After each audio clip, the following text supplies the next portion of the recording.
Eu me chamo Alexia, vou começar a falar do meu testemunho desde o início. A minha mãe engravidou de meu pai e naquele dia eu fui formada no seu ventre. Quando a minha mãe fez ultrassonografia, o médico disse: "Mãe, está esperando uma menina." Ela voltou para casa e disse ao meu pai que preferia um menino. Como era a sua primeira criança, ela queria um menino. Esse era o desejo do coração da minha mãe e por causa disso eu fui rejeitada ainda dentro do ventre. Ela queria me abortar, mas o meu pai não permitiu que ela fizesse isso. Quando completei 4 anos de idade comecei a sentir a rejeição da minha mãe. Eu cresci e me tornei uma moça estranha. Eu pensava em minha mente: se a minha mãe gosta de filho homem, eu posso ser esse filho. A minha revolta é que eu não pedi para nascer mulher. Eu dizia para minha mãe: eu não pedi para vir ao mundo, vocês que planejaram para que eu nascesse. Eu quero dizer a todos que me ouvem, quem determina o sexo da criança é Deus. Por causa da maldição os meus seios não desenvolveram. Mas hoje dou glória a Deus por ser liberta, não ligo para o meu corpo, o que importa é a minha alma ser salva. Lá no céu teremos os nossos corpos perfeitos. Eu comecei a não gostar de homens e comecei a sentir um forte desejo por mulheres. Satanás percebeu todo esse desprezo da minha mãe e trabalhou em cima disso para destruir a minha vida. Passei a namorar outras moças sem os meus pais saberem. A minha primeira relação sexual foi com uma mulher. Embora eu mantivesse os meus cabelos crescidos e usava roupas femininas, o meu comportamento diante das mulheres era de um homem. Eu estava possuída completamente por um espírito maligno. Os meus pais não desconfiavam de nada por eu saber ser feminina na hora de passar a maquiagem. Uma moça passava todos os dias na minha rua com a Bíblia na mão.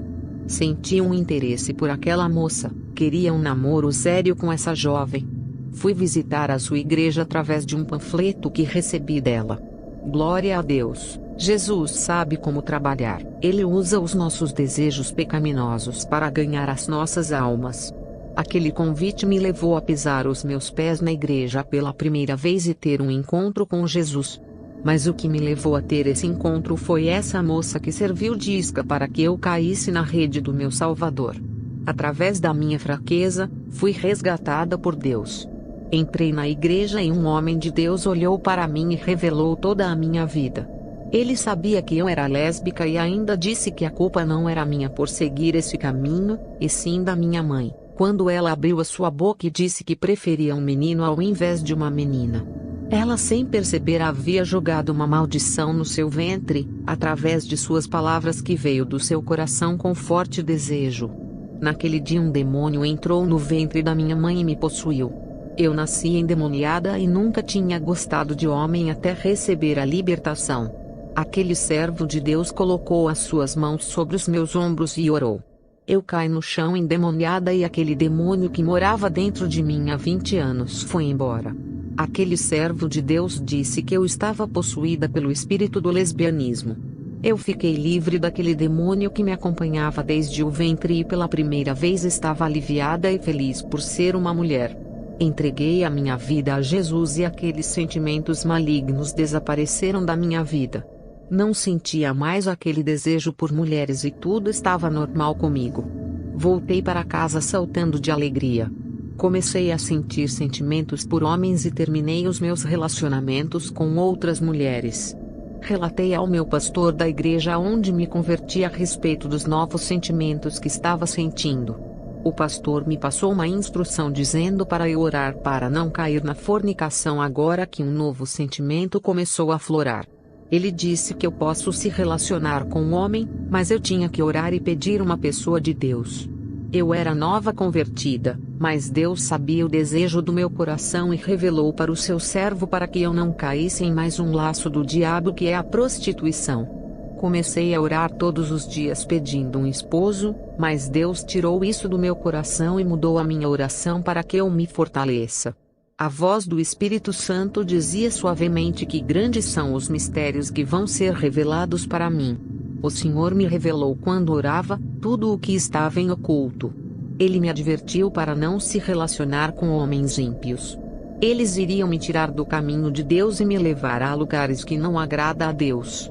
Deus sabia que eu estava gostando de um cristão que canta no grupo de louvor. Recebi uma advertência da parte de Deus. Nenhum daqueles rapazes eram as pessoas certas, apesar de serem membros da minha igreja. O Senhor disse que eles não são libertos e que o meu futuro esposo pertence a outra denominação. O Senhor disse: levá-lo-ei um servo para fazer uma visita na igreja do seu pastor. Quando esse dia acontecer, você receberá um sinal espiritual que ele é o seu futuro esposo. Não falarei qual é o sinal para que o diabo não veja e faça antes do tempo. Mas no dia do sinal saberá. E o seu tempo nessa igreja será curto. Tirarei você dessa denominação e colocarei em outra igreja. O seu futuro esposo também vai ser tirado da congregação onde ele é membro. Enviarei vocês dois para um ministério que me agrade e juntos farão aquela obra crescer. Não fique ansiosa, serva, espere em mim e realizarei o desejo do seu coração. Apenas busque a minha presença. Eu sou o seu noivo e preciso preparar a minha noiva. O Senhor sabia dos meus anseios de ter o meu primeiro esposo, já que eu nunca tive por ter me relacionado com mulher a vida toda. Entreguei o meu caminho ao Senhor e confiei, se dedicando à oração. Uma vizinha me convidou para fazer uma visita em sua igreja. Ela disse que um homem de Deus estava vindo de longe para pregar em sua igreja. Ele se chama Kyriakos e veio à noite pregar na igreja. Aquele homem não pregou a palavra de Deus e já começou a realizar operação de maravilhas como um teatro. Ele começou a fazer efeitos especiais fazendo as cadeiras voarem apenas apontando o dedo. Os vasos de flores que estavam em cima do púlpito flutuavam no meio da igreja. Ele disse que é o Espírito Santo que estava levantando as cadeiras e os vasos. E disse: o Espírito está passeando na igreja. Ele mandou o Espírito Santo apagar a luz da igreja e as lâmpadas começaram a piscar até que se apagaram. Depois ele mandou acender as luzes e a energia voltou. O povo glorificava a Deus e falavam em línguas estranhas dizendo: o Espírito Santo está aqui. Tudo aquilo me intrigou, o circo armado no púlpito da casa de oração. Não parecia uma noite de culto, mas parecia que tinha um mágico ilusionista. Um homem fazendo mágica na casa de Deus, um verdadeiro circo de horrores. E ainda dando ordem ao Espírito Santo como se fosse o seu servo. Esse homem não pregou a palavra que salva e edifica, apenas leu um versículo e fez todo aquele teatro. Ele dizia que o Espírito Santo estava manipulando os objetos. João 16, 8 e 9, fala: quando ele vier, convencerá o mundo do pecado e da justiça e do juízo, do pecado porque não creem em mim. Dos 10 aos 11, da justiça porque vou para o meu Pai, e não me verei mais. E do juízo porque já o príncipe deste mundo está julgado. A função do Espírito Santo é convencer do pecado e do juízo. O Espírito Santo não é artista de circo para fazer mágica fazendo objetos flutuarem. O que isso vai acrescentar na vida do povo? Quando acabou o culto, voltei para casa indignada. O que vou falar vai deixar a igreja assustada. Na mesma noite que esse homem fez aqueles sinais, um demônio horrível apareceu a mim e disse: está vendo? Os meus profetas também pregam, curam e fazem sinais, não são somente vocês que realizam. Olha os sinais que os meus filhos fazem, coisas extraordinárias que os verdadeiros cristãos não fazem. O seu Deus exige muita santidade e oração para receber um dom. Eu não exijo nada dos meus filhos e dou variedades de dons de sinais e maravilhas. Não precisa santificar e orar, eu posso dar muitos dons para você operar esses sinais e ainda faço o seu ministério crescer, faço conhecida nos 4 cantos do mundo. E aonde pisar os seus pés a multidão lhe seguirá. Pense bem, por mais que você ore e santifique, nunca fará tão grandes sinais iguais aos meus servos. Você viu o que o meu servo fez na igreja com as cadeiras e os vasos, fez flutuarem. Foi eu e os meus adeptos que levantamos as cadeiras e os vasos fazendo flutuarem. Eu posso fazer você flutuar na frente do povo da igreja e eles saberão que é uma serva de Deus. Eu, ouvindo aquele demônio falar aquelas coisas horríveis, fiquei paralisada de medo e clamei o sangue de Jesus. E aquele demônio explodiu na minha frente, desaparecendo. A minha mãe ouviu o estouro e correu para o meu quarto e não viu nada. O que aquele demônio disse a respeito dos sinais de maravilhas é verdade. Por mais que oramos e santificamos, nunca faremos sinais como aquele que vi na igreja. Embora o dom de sinais de maravilha exista, mas iguais àqueles que eu vi são demais. O prazer do Espírito Santo não é fazer um show para a plateia, mostrando que ele tem poder para fazer objetos flutuarem. O Espírito Santo usa uma pessoa para realizar o que é suficiente e acrescenta para a obra de Deus. Já o diabo gosta de se aparecer e dar espetáculos dentro da igreja, querendo provar que tem poder. O pior de tudo isso é a igreja se deixar enganar pela quantidade de sinais. A fé é pelo crer na palavra e não pelos sinais. Jesus repreendeu Tomé por ele querer ver os sinais da sua mão, mas parabenizou os que enxergam pela fé sem precisar ver os sinais. Jesus ainda disse que os sinais acompanharão a todos os seus servos. Ele não disse para correr atrás de sinais, mas afirmou que esses sinais vão estar seguindo os que levam à verdade. Não podemos acreditar que todos os milagres provêm de Deus. James e Jambres, servos de Satanás, operavam grandes sinais. 2 Timóteo capítulo 3 e 8, e Êxodo capítulo 7, verso 10 ao 12. Jesus alertou que nos finais dos tempos, os falsos profetas farão mais sinais do que os escolhidos. A palavra diz que no fim dos tempos quem se destacariam nos sinais são os falsos profetas, não os escolhidos. Mateus 24, versículo 24. O meu futuro esposo foi visitar a minha denominação. O Espírito Santo me revelou que ele é a pessoa que Deus preparou a mim. O seu nome é Dimitrios Kotsaris, um homem temente a Deus. Passamos a conversar e ter uma vida de oração sem contato físico até o nosso casamento. Foram 7 meses orando para Deus preparar. E tudo aquilo que Jesus disse se cumpriu. Eu me desliguei da minha denominação e Dimitrios se desligou da dele. Deus nos colocou em uma igreja abençoada. A nossa vinda para aquele ministério foi de Deus, que a nossa presença atraiu as almas para congregar conosco. O nosso ministério cresceu de uma forma espantosa. Eu e o meu esposo temos uma comunicação eficaz e de grande tranquilidade nas provas. Não gastamos muito o nosso dinheiro com tecnologia, tudo isso é vaidade. Sempre estamos economizando isso e lembrando do dia do amanhã. O meu esposo expressa os seus sentimentos com clareza. Isso facilita muito em uma relação. Um cristão rude que maltrata a esposa desgasta um relacionamento. Evitem discussões que aumentam o tom da voz. Não falem palavras destrutivas e nem palavras negativas. Exercite a empatia, o diálogo e apoie os projetos e sonhos do outro. O casal que não acredita no projeto do outro estraga o relacionamento. O esposo não pode obrigar o outro a fazer nada por obrigação. O sexo é respeito mútuo entre o casal. Se forem ficar sem coabitarem, que fique por um período que não demore e Satanás não lhe atente. O marido e a esposa têm que fazer as coisas juntos. Não pode existir individualidade entre eles, cada um fazendo uma coisa diferente. O individualismo acaba com a força do casamento. Quando forem dormir, vão juntos. Nada de alguém se deitar primeiro e deixar o outro na cozinha ou na sala. Quando forem sair juntos para qualquer lugar, vão de mãos dadas. Sempre perdoe as falhas do outro. Se tiver algum conflito, resolva sentados no diálogo. Entendam que nada é perfeito e defeitos têm que ser corrigidos. De manhã, quando acordar, tem que um dar bom dia ao outro e um abraço forte sem motivo. Quando você que é esposo estiver no trabalho, mande um recado dizendo se está tudo bem em casa. Diga à sua esposa que a ama todos os dias. Repita essa palavra, assim como Jesus amou a igreja. O amor que Jesus sente pela igreja é inexplicável, que chega ao ponto dele resgatar das trevas e até morrer por ela. Um relacionamento conjugal forte é construído com o tempo, mantendo essa disciplina. Tudo começa pelo amor e uma boa gestão de bons hábitos que se desenvolvem todos os dias. Não deixa que o tempo de casados comece a surgir a falta de atenção, que é prejudicial ao casamento. A solução é sempre inovar coisas boas com que venha unir o casamento mais a mais.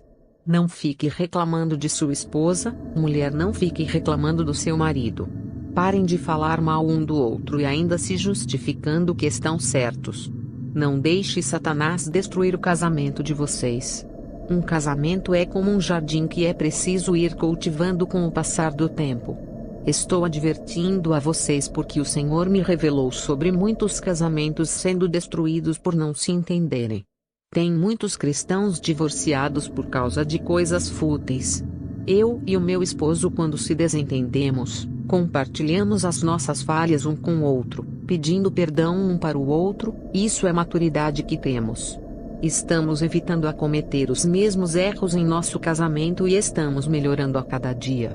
Estamos crescendo em nossa vida conjugal. Nós tínhamos um defeito de querer atenção exagerada um do outro ao ponto de sufocar. Isso estava acabando com a nossa vida conjugal, o controle excessivo que proibia o outro de conversar com as pessoas da igreja. A gente é líderes de grupos e os ciúmes estavam atrapalhando a obra. A base de tudo é a confiança e ciúmes não justifica a desconfiança. Isso desgasta e oprime qualquer pessoa. A mentira é a única que arruína o casamento. Eu e o meu esposo se ajustamos em muitas coisas. Deus me deu um esposo maravilhoso e compreensivo que sempre me ajuda nas orações. A gente ora juntos sempre à noite. Um dia eu estava orando e a presença de Deus ficou tão forte que fui arrebatada. De repente eu me deparei com um corpo negro gigante. Parece um ser gigantesco e eu estava perto de sua boca. Eu parecia um inseto perto daquela boca gigante. Esse corpo negro se alimentava de alma. Eu podia ver como aquele corpo estava ficando largo, quando as almas entraram pela boca que estava aberta.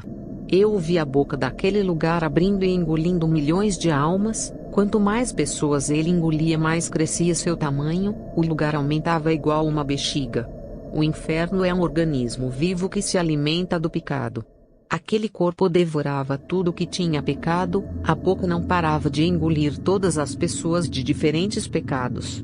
Todos os tipos de pecado vão para esse lugar. A variedade de iniquidade é vitamina para aquele corpo.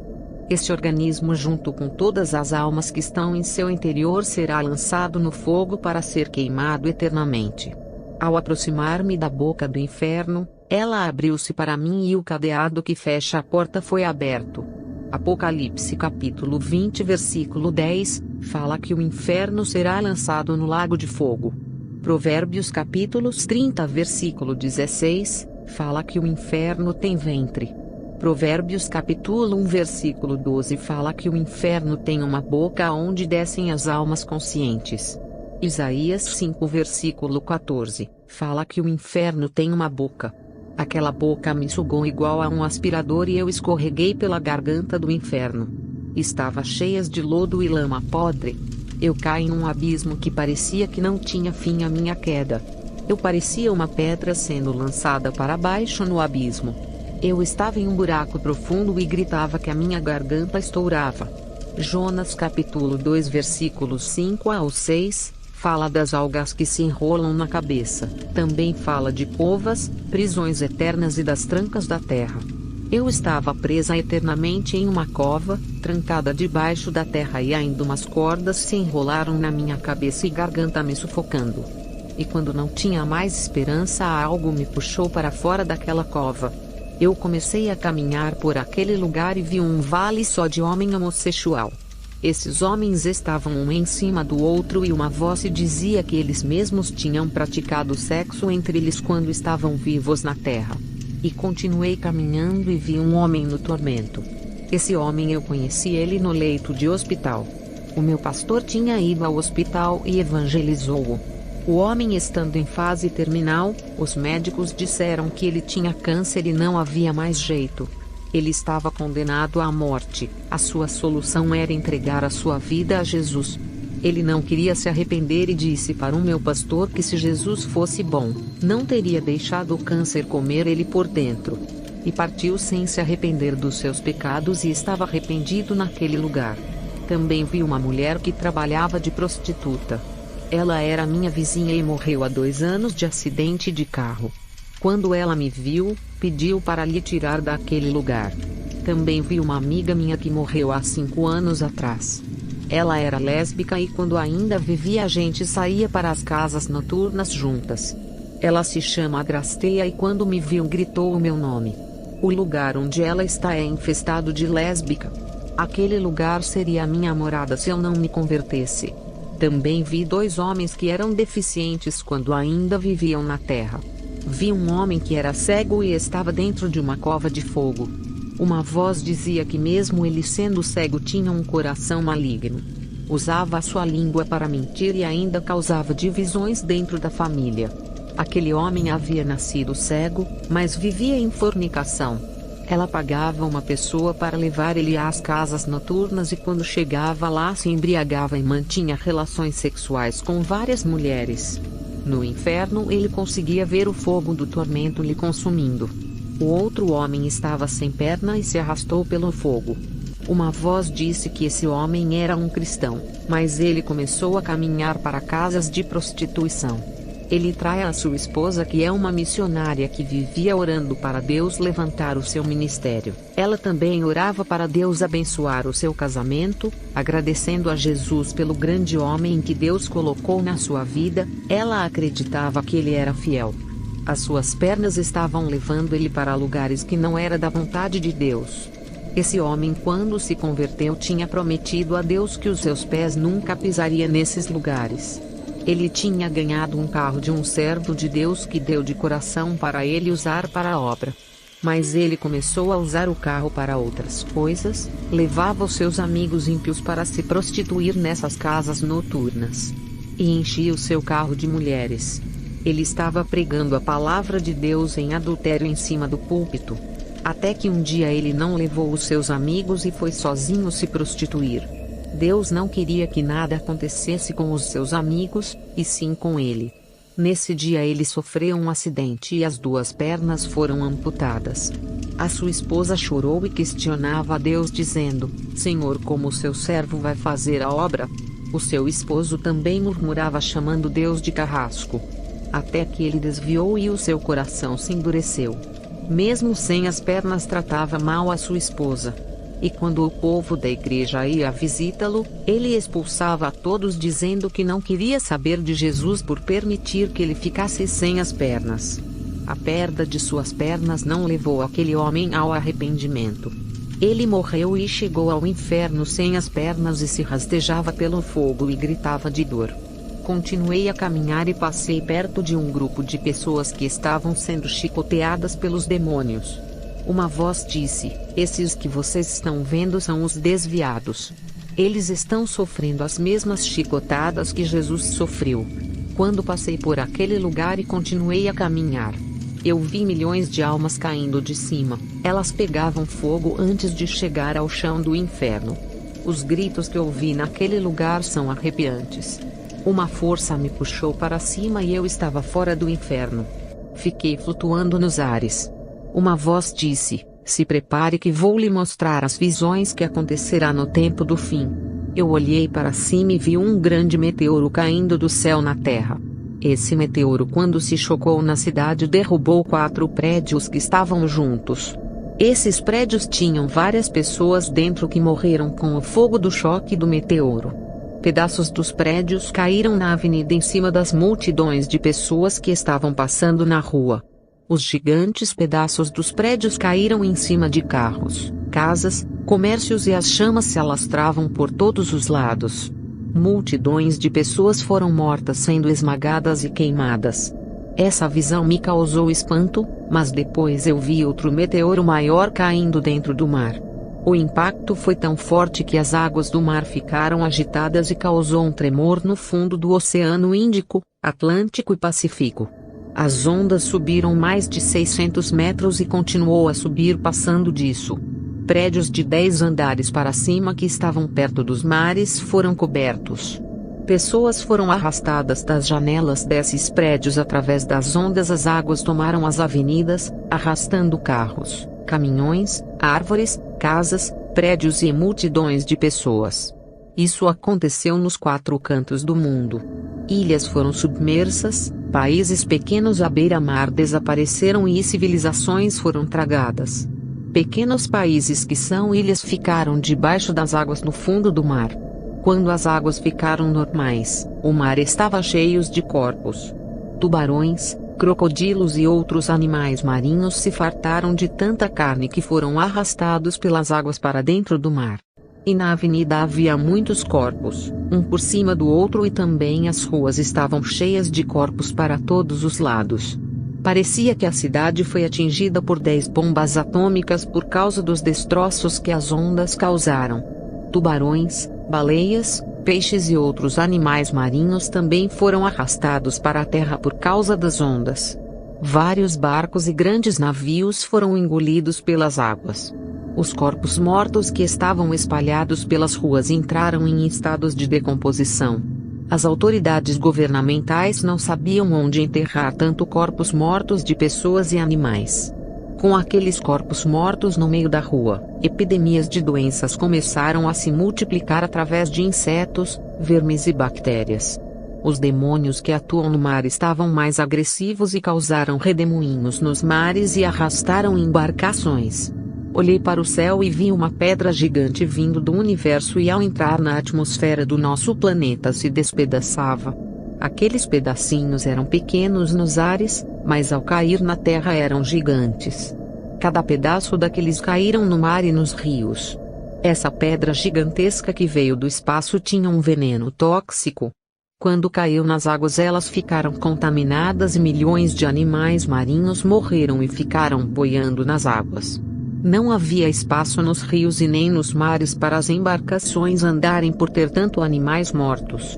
Havia animais espedaçados por causa dos impactos dessa grande pedra espacial. As águas se tornaram em sangue e um forte fedor de carniça invadiu todo o planeta. As águas de sangue coalharam e muitos animais morreram de sede por beber aquelas águas contaminadas. O nível de oxigênio dessas águas caíram e tirou toda a vida da água, mudando toda a sua estrutura molecular. Os hidrogênios das águas se modificaram, causando um grande desastre no meio habitat aquático. A indústria pesqueira entrou em falência por não encontrar peixes nas águas para vender. A água ficou escassa na terra, pouca quantidade para muitas populações. As águas que não eram sangue se tornaram amargas por causa da toxina daquela pedra espacial. Animais terrestres e aves aquáticas que dependem de águas doces para matar a sede morreram por causa da toxina. As torneiras saiam águas amargas matando milhões de pessoas. Quem bebeu dessa água morreu envenenado por uma substância mortal. Aqueles pedacinhos do meteorito se distribuíram para outros rios. As correntezas das águas espalharam essas partículas, levando a outros rios para matar os restantes dos animais que dependem da água doce. Restaurantes e lanchonetes que dependem da água para fazer comidas e sucos faliram. A água ficou mais caro que o ouro e muitos milionários davam uma fortuna para obter barris de águas limpas. A população pobre que não tem dinheiro morreram de sedes, somente os poderosos que conseguiam obter todas as reservas de águas. As hortas e todos os tipos de plantações que dependem da água morreram. As fazendas de plantações faliram por não ter águas para regar. A morte entrou ceifando milhões de pessoas e animais em todo o planeta. Os rios estavam contaminados pelos pedaços daquela grande pedra. Eu não sei dizer se era um rio com vários vertentes ou rios de outros lugares. Também vi vários rios se tornando em sangue. Não era só um rio, mas umas variedades de rios de vários lugares no mundo. Eu não sei se foi por causa dos meteoritos, mas a água doce da terra acabou e a reserva. E o povo, para matar a sede, bebiam sangue. O sangue saía pelas torneiras. Essa era a única água que servia para matar a sede dos povos. O sangue que saía das torneiras tinha milhões de bactérias e causava doenças mortais nas pessoas. Vendo aquela situação caótica, fiquei assustada com a terrível destruição que está por vir à terra. Lucas 21 versículo 25, fala, e haverá sinais no sol e na lua e nas estrelas, e na terra, angústia das nações, em perplexidade pelo bramido do mar e das ondas. O mar irá bramir, rugir como um leão feroz e tragará as vidas. Pessoas me disseram que o mundo não vai acabar com a água, por causa da promessa que Deus fez a Noé, e isso é verdade. O que o Senhor me revelou, que as águas serão o seu juízo contra as nações rebeldes. será a ira de Deus contra o homem que tem poluído as águas por causa do petróleo e matado os animais marinhos. A água também tem vida, se não tivesse os animais não sobreviveriam. As águas se vingarão dos homens que a têm destruídos. O Senhor me mostrou no fundo do mar, abaixo da terra, um monstro terrível. Eu não sei se é um demônio ou um monstro, mas é espiritual. O Senhor disse que ele é o Leviatã que em breve vai sacudir as águas, aonde tiver rios, mares ou lagos. Depois dessas revelações eu voltei à terra. O meu esposo estava ao lado do meu corpo que estava deitado ao chão. A gente estava orando juntos e ele disse que eu apaguei na oração, mas o Espírito Santo tranquilizou o seu coração e disse que iria ficar tudo bem. Agradeço a Deus por essa oportunidade de compartilhar o meu testemunho. Que o Espírito Santo dê graça e força a todos vocês. Amém.